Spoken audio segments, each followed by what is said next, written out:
What is that? Oh my gosh! Oh, Blazar, cut his tail off and use it as a sword. That would be so cool. Hello, fellow heroes. I'm Action Smacchan, the 2-in-1 hero made up of a virus from the 70s and a guy who likes to watch things. And the last episode was a banger, both like artistically and just like narratively, and you know, definitely very entertaining. But I want to see if this arc ends just as strongly. So let's get in it.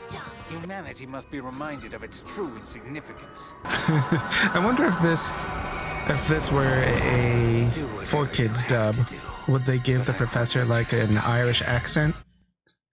Because rainbows. Wiggly Gento. Wait, so did he actually get nailed?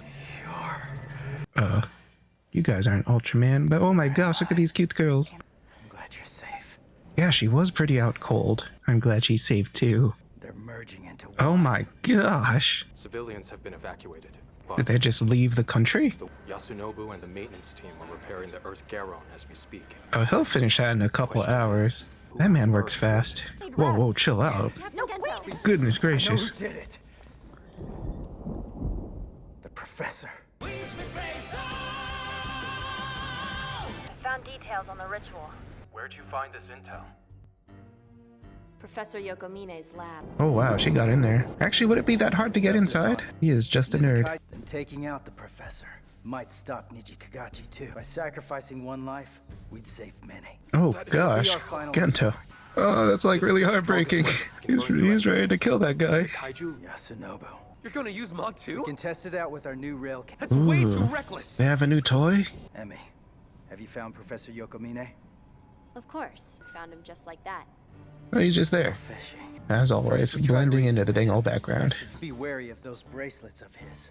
They fire an electrical blast, and it's incredibly powerful. And it hurts like a mother. So what? If we destroy the bracelets, then Niji Kagachi will stop? Oh. Alright, so we don't have to kill him. It should be me who talks to him. Really? But there's a possibility that you may have to take this man's life. Are you sure you can do that? And you're saying you can? Oh! Oh my gosh, this episode's hitting really hard already. But where do I even start? Just like from that little bit. Well, for one thing, I do want to point out just how reliable this entire team is. And we have, up to this point, gotten a chance to see how reliable they are, how adept they are at their jobs. And, you know, justify their position on the team. Like how Emmy is just actually constantly getting all the important info and delivering it. Oh my gosh. That's a busy girl. No wonder I have a crush on her. I do empathize with like Yasunobu. It is a little bit of a cliche with the whole, no, the new big weapon isn't ready. We shouldn't use it. It hasn't been tested. But like, have you ever been in like a tech job and you have like a mostly finished, like usable, technically you could turn it on, you could switch it on, like product, but it hasn't been tested? Boy, boy, oh boy, boy, oh boy, oh boy. When somebody switches it on and gets to a certain part, man, that thing's gonna explode. Just like 99.999% of the time, there's something there that you have missed. And you could scour the code all you want for before that first test, man. There's just something that's going to happen in that first test. So like, I guess just sitting on the outside, just watching fiction, being all like, oh yeah, well that's like the cliche thing, you know, you don't want to use the test thing, but like, if you actually put yourself in the shoes of the techie,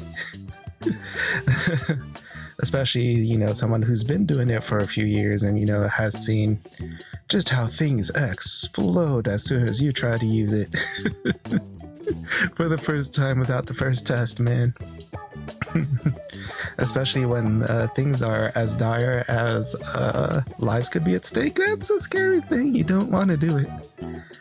But then again, Yasunobu was kind of a genius. He probably already fixed up the Earth Gear, and that thing's probably already finished. But yeah, see, again, it's not just about, you know, the nerds being good at their job. It's about Gento having complete faith in his team at this point. The complete faith that Yasunobu's, what was it, the Mach 2? Whatever that is probably usable in this situation to the point where they can use it as a weapon. I do kind of hope that we do see it like usable, but also to explodes, just to add just like a little bit of sense of realism there. So that's not just like the cliche, oh yeah, oh my gosh, just like the 0.0001% chance that it would actually work perfectly. It worked perfectly. Now I kind of want to see whatever this Mach 2 is just kind of explode at the same time as it works. But aside from that, like, just the position that Gento is in, his resolve, right? That parallels the professors to be able to destroy all of humanity for the sake of what they think the greater good is. But like, what I like about it coming from Gento, it coming from an Ultraman, it's a little bit, it's poignant, right? Because it is a consistency with the moral that if a monster goes out of control and starts destroying everything, it has to be put down if it's trying to destroy that many lives, right? So now he's put in a position where, okay, what if it's a human that's putting all these lives in danger? I'm not sure if that was necessarily tackled in any of the Ultraman series prior to this one. Especially not one quite like this, because it's such a, because it is from the professor, from someone whom Gento is personally very invested with and has been for a large part of his life. Someone who he's seen eye to eye with and not just met on the battlefield or met recently. You know, so it's someone who is actually integral to who he has become today as a teacher. As, you know, the professor was his teacher. But I also like how we get to see a little bit of Teruaki, right? Where because he doesn't have an episode yet of his own, to be able to see him contribute each time to all the other character arcs, even if it's like, you know, just a small way. We do get to see bits and pieces of Teruaki's character, which I like a lot because you know, it is character building. It is kind of building up to, you know, understanding this team. Even without Teruaki being the focus of an episode, we still do actually know quite a bit about Teruaki, even though he hasn't been like the focus. And that's something that I feel like was missing in some of the more recent Ultraman series. Like my particular problem with Ultraman Trigger is that we did not get to see a whole lot of the entire team, right? But you know, the parts that I focused on was good. But you know, with an Ultraman series, you really want to be able to like the team. And you know what? I do feel like I had an opportunity to endear myself to Teruaki. And I am also seeing, you know, how he is, you know, he does have his own ruthlessness. He does have his own resolve in being in this special forces team. And he is ready to pull the trigger where first of all, he's ready to call Gento out on being unable to pull the trigger on the professor should they need to. But Teruaki is able to. And he's also able to, you know, as the fanboy that he is a bit of a fanboy. He was a little bit of a fanboy of Gento when he first joined the team. But he was also a bit of a fanboy of that professor. Oh my gosh. See, look at that. Just a few minutes. This episode's already a banger. But I have to stop talking. Let's go. The only true test is in combat.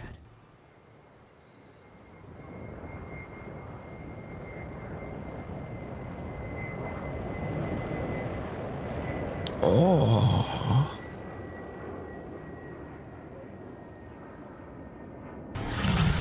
Ooh. Is this it? Is this the thing that Yasunova has been working on? Ooh. Oh, mod 2. Come at me, bro. Hit it, multi-purpose laser. Firing. Multi-purpose laser. Whoa. Ooh. Ooh, I love the color of these blasts. Please surrender peacefully.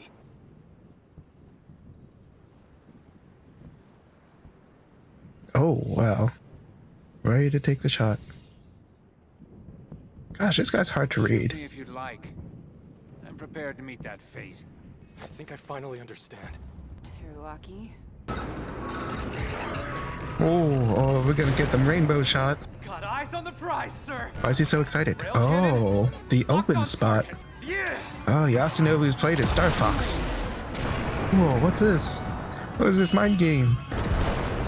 Oh, Lord. Looks like the recoil's throwing our aim off. Gosh, you made it too strong, Yasunobu. Oh, now we have to wait for it to open again. What of Earth's other species? Well said. Oh, did he convince him? I can find no fault in them. But in the end, only one of us can have the answer. Well, Teriyaki got a lot of guns on you, dude. Oh, I admire the attempt at the Mega Buster, though. Emmy, what's the sit rep on the kaiju? Emmy, what's the score? Oh, and there goes the open spot again. Oh, that's an even bigger blast. Yo, Earth Garen had to do the T-pose jump. Oh. All right, I've got this. All right, Gento's just gonna have to finish it off. Yasunobu's just gonna have to sit there, take a nap, maybe. But we can shoot the rail cannon one more time. Here it is, round 2, baby. Let's do it. Ooh, wiggly. Ooh, coming with the rainbow, dark rainbow beam. It looks so cool. Here goes, slap it, Blazar. Oh. Earth Garen's the gun cannon right now. Oh. What is that? Oh my gosh. Oh, Blazar, cut his tail off and use it as a sword. That would be so cool. There we go. Shoot its dang face. Firing! Oh. What is it? Oh. Oh. Haha, you're leaking rainbow, son. Oh. What does it mean?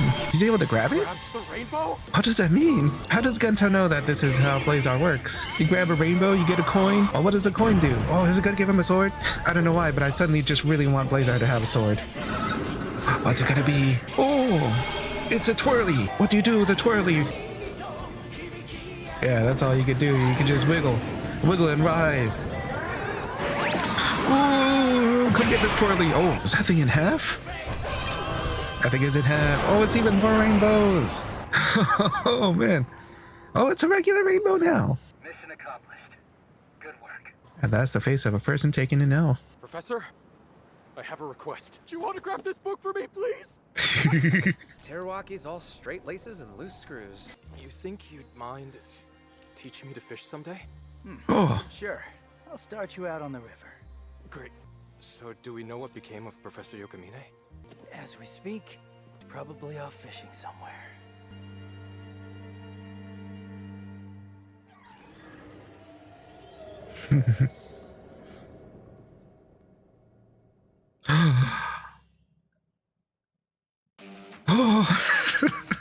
Oh, okay. And that episode was the banger that I needed it to be. Oh, with the ending, with the actual smile, matching like the actual regular rainbow that came out of the kaiju. I have one tear that I'm like wiping off right now. That's such a beautiful episode. Like, what can I even say? How do I say that just doesn't run over everything?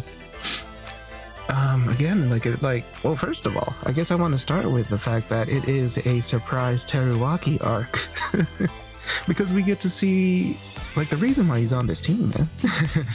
What he brings to the table is, and again, along with, the rest of the character arcs that we've seen prior, it is building off of the littler things that we see of the character when he's not, in the forefront, right?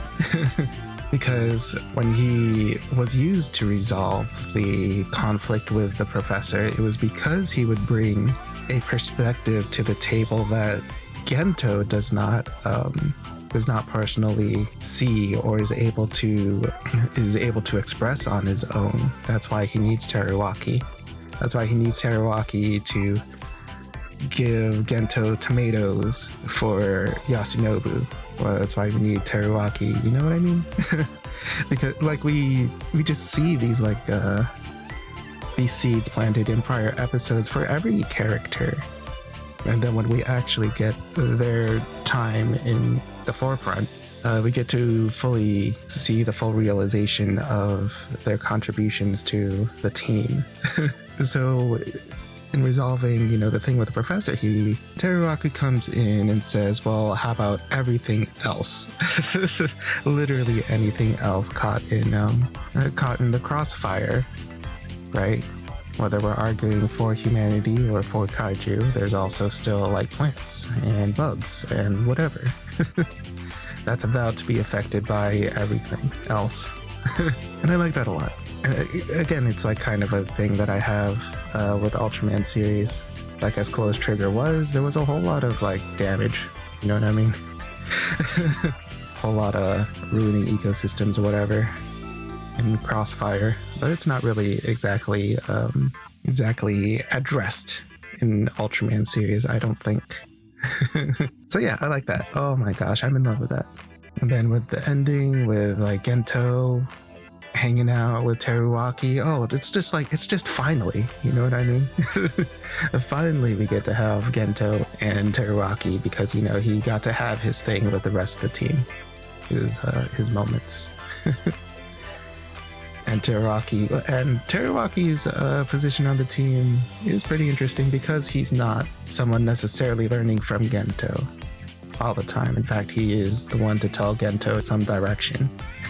That sort of support. But having him ask Gento, hey, can you teach me fishing sometime? I love it.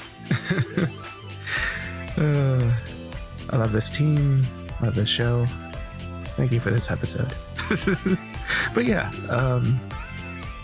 in the comments, tell me, are you now a big fan of Teruaki? And now that we have seen the character development of everybody on the team, who is absolutely your favorite member of the Ultraman Blazar Scarred team? And if you had fun along with me, go ahead and give this video a like and share it with a friend so that they too can become a fellow hero. Also, if you like to support the channel, the best way to do so is to check out the merch shop. We have new designs coming in later this month, but that should not stop you from checking out what's already there. We have nice t-shirts, we have cool stickers, all sorts of things for you to express your support and love for the Action Smacchan channel. And if you haven't already, go ahead and smack that subscribe button so that it's easier to keep up with all the things that we're rolling out. Also, if you haven't noticed already, we do stream Tuesdays and Thursdays from 6 p.m. to 8 p.m. Eastern Time, both on YouTube and on Twitch. Playing games, hanging out with the chat, and just generally having a good time. I want to have a good time with you too. And as always, thank you guys so much for being here, and I will see you in the next Action Smacked adventure.